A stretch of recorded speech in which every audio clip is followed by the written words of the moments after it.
नमस्कार दोस्तों, मैं हूं योगेश राणा और सवाल यह है कि जम्मू कश्मीर के पूर्व मुख्यमंत्री फारूक अब्दुल्ला ने भारत सरकार के अभियान हर घर तिरंगा का विरोध क्यों किया। यह सवाल उस समय और भी बड़ा हो जाता है जब यह ध्यान में रखा जाता है कि इस बार के राष्ट्रपति चुनाव में विपक्ष फारूक अब्दुल्ला को साझा उम्मीदवार बनाना चाह रहा था, लेकिन उन्होंने ही इसके लिए मना कर दिया था।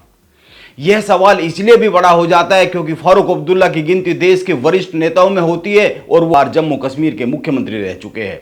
और केवल इतना ही नहीं, वो एक बड़े नेता है। यह बात इसलिए भी महत्वपूर्ण हो जाती है क्योंकि वो जम्मू कश्मीर से आते हैं और उसकी बात पर इसलिए भी गौर किया जाना चाहिए क्योंकि पत्रकारों ने उनसे कई सवाल किए।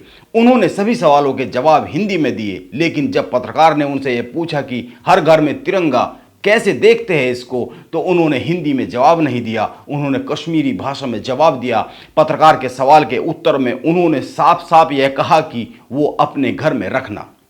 यानी जब पूछा गया कि हर घर में तिरंगा, तो उन्होंने कहा कि वो अपने घर में रखना। यह गौर करने वाली बात है। अब फारूक अब्दुल्ला के इस रुख को ध्यान में रखते हुए दो बातों पर चर्चा जरूरी है। पहली, इस 15 अगस्त को देश की आज़ादी के 75 वर्ष पूरे हो जाएंगे। केंद्र सरकार इस मौके पर आज़ादी के अमृत महोत्सव का आयोजन कर रही है। इसी के तहत नरेंद्र मोदी सरकार ने 15 अगस्त को लेकर देश भर में हर घर तिरंगा अभियान शुरू किया है। सरकार की ओर से सभी देशवासियों से अपील की गई है कि सभी अपने अपने घरों पर राष्ट्रीय ध्वज तिरंगा फहराकर राष्ट्र प्रेम व राष्ट्र अभिमान की भावना को अनुभव करें। हालांकि इस अभियान को जुलाई में लॉन्च किया जाएगा। इस अभियान के आयोजन की तारीख 11 अगस्त से 17 अगस्त तक रखी गई है। जुलाई में विभिन्न मंचों से देश के अलग अलग हिस्सों में लोगों को अपने अपने घरों पर तिरंगा फहराने के लिए प्रेरित किया जाएगा। इसी योजना को लेकर पत्रकार ने फारूक अब्दुल्ला से सवाल किया था। और दूसरी बात, फारूक अब्दुल्ला विपक्ष के साथ है, इसीलिए भाजपा सरकार का विरोध तो ठीक है और विरोध बनता भी है, लेकिन सरकार का विरोध करते करते ये राष्ट्रीय प्रतीकों का विरोध तो किसी भी सूरत में उचित नहीं ठहराया जा सकता है।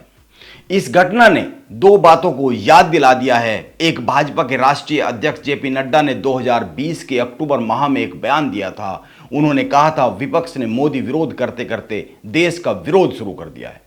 फारूक अब्दुल्ला का बयान इस दिशा में चिंता पैदा करता हुआ दिख रहा है। और दूसरी बात, जम्मू कश्मीर की ही एक और पूर्व मुख्यमंत्री महबूबा मुफ्ती ने एक बार यह कह दिया था कि अगर आर्टिकल 370 हटाया गया तो जम्मू कश्मीर में कोई तिरंगा उठाने वाला नहीं मिलेगा। यह चिंता पैदा करने वाली बातें हैं। राजनीतिक पार्टी का विरोध, विचारधाराओं का विरोध, विपरीत विचारधारा का विरोध, यह सब तो ठीक है, लेकिन राष्ट्रीय प्रतीकों का विरोध, यह परंपरा सही नहीं कही जा सकती है।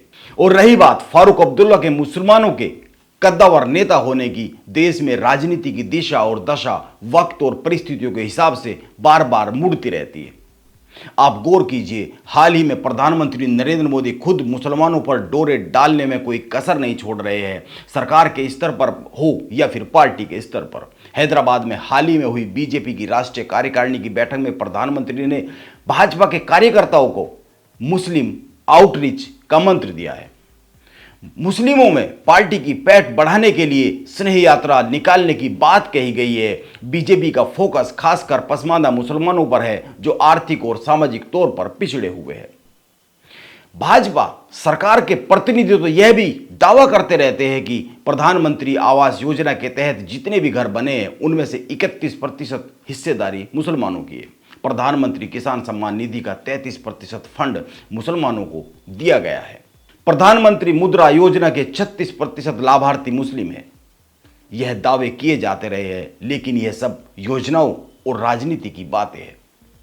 इसीलिए मैं कहता हूं कि राजनीति दिशा बदलती रहती है, लेकिन यह समझना जरूरी है कि राजनीति अपनी जगह पर है और राष्ट्र और राष्ट्रीय प्रतीक अपनी जगह पर है।